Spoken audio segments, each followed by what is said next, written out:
Hello my viewers, welcome back to the channel. By the video title, you know what this video is about. Just a little Steelers news and Steelers updates.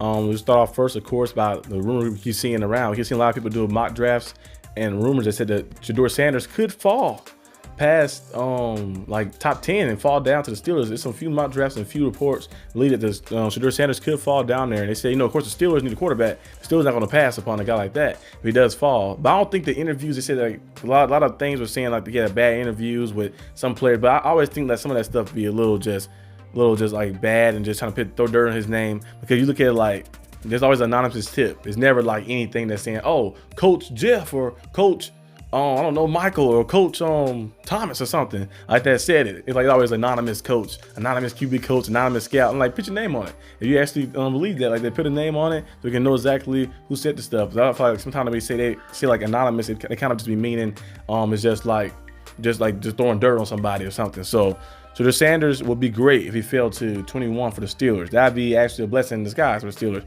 And I would actually go quarterback first if he did do that, because you could start him day one. He'd be NFL ready. I wouldn't mind him or Cam Ward starting day one. Those guys are definitely NFL ready quarterbacks. And Shedeur Sanders shown when everything not perfect, he still find a way to win and make plays and be clutch. Things you cannot teach. We've seen his first year in Colorado. Yes, they won 4 games. Only in first year in Colorado, but look at all the games. All the games was close. And look at the O-line. O-line was bad, but you see Shedeur Sanders, his numbers. You see how he can stay consistent and how he stayed playing. It was good. And then following year, when they built the O-line up a little bit more, it still was shaky. He still got sacked over 40 times, but he was still able to make plays, and they was able to win and get themselves in a bowl game and play well enough too as well. So it was nice to see how they fight through adversity. When people bet against them, they always find a way to overcome it. And being the Steelers, kind of like that. Steelers is a team, of course, a franchise of being the richest. Being 6-time Super Bowl champions. All the AFC Championship appearances, the Super Bowl appearances, being a cornerstone franchise. But also this team built, you look through all the history of the Steelers, a lot of the guys are underdogs. Even though the guys are very successful careers, there's a lot of underdog guys who were probably called too small, too slow, too fast,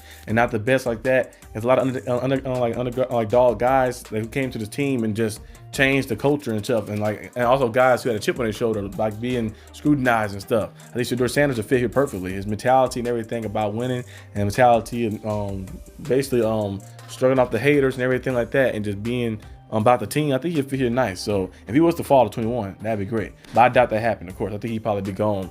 I can't say he'd probably be gone before probably top 5. He gotta be top 5. And moving on to the next topic. They discussed instead, of course, Coach Tomlin was reported to play a huge role in getting DK Metcalf here. Is that Coach Tomlin played a huge role in being the one to get DK Metcalf here. As you guys know, DK Metcalf, Coach Tomlin had a good relationship. He talked to DK a few times like that. Let's say communicating with him like that, throughout with some stuff. And Coach Tomlin had a relationship with a lot of different people like that. He's a good person to talk to, good coach, and that's why he's very important. I feel like he would never leave the Steelers. He might retire as a coach. I think they might be his last few years like that, probably. I think after this contract is over. Especially if he win a Super Bowl, I hope we can. If he win a Super Bowl, he definitely retire, I think, right after. But I think that might be his last few years. And I think he'd probably move up to like something else, maybe like a team president or something. But I don't know exactly what he'll do. Like a team president or something. But I think Coach Tomlin will be great to have around the organization. He's just a guy that's like everybody very lovable. Like he's a lovable person like that to be around and stuff. Just to have around like that. And a lot of players, you see like TJ Watt say, I don't want to go anywhere. He said, I love playing for Coach Tomlin like that. He said, Coach Tomlin, the reason I'm here, he said, I'll run through a brick wall for him like that. I want to be a Steeler and want to find a way to win here. Remember they asked TJ Watt, we asked for a trade. He said, no, I want to find a way to make it happen here. I know we have the potential to make it happen here. We're gonna get it done. I feel like the Steelers can get it done, but like I mentioned in the last video, it's quarterback position. If you don't have a quarterback, it's hard to win. So you gotta go out there and make sure you get the quarterback position right. But we're gonna see exactly what happens. Can't wait to see how the new look Steelers look. Also, let me know down below what you guys think. Would the Steelers bring in another veteran quarterback? If they can't bring in Aaron Rodgers, will they bring in another veteran like Tyler Huntley or something? And also another veteran receiver to bring in. Tyler Lockett, maybe Tyler Boyd or somebody else to bring in as a third guy.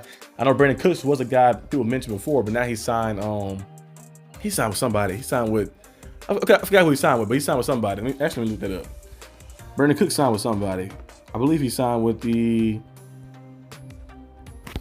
who did Brandon Cooks sign with? Brandon Cooks, who he signed with? But to the Saints.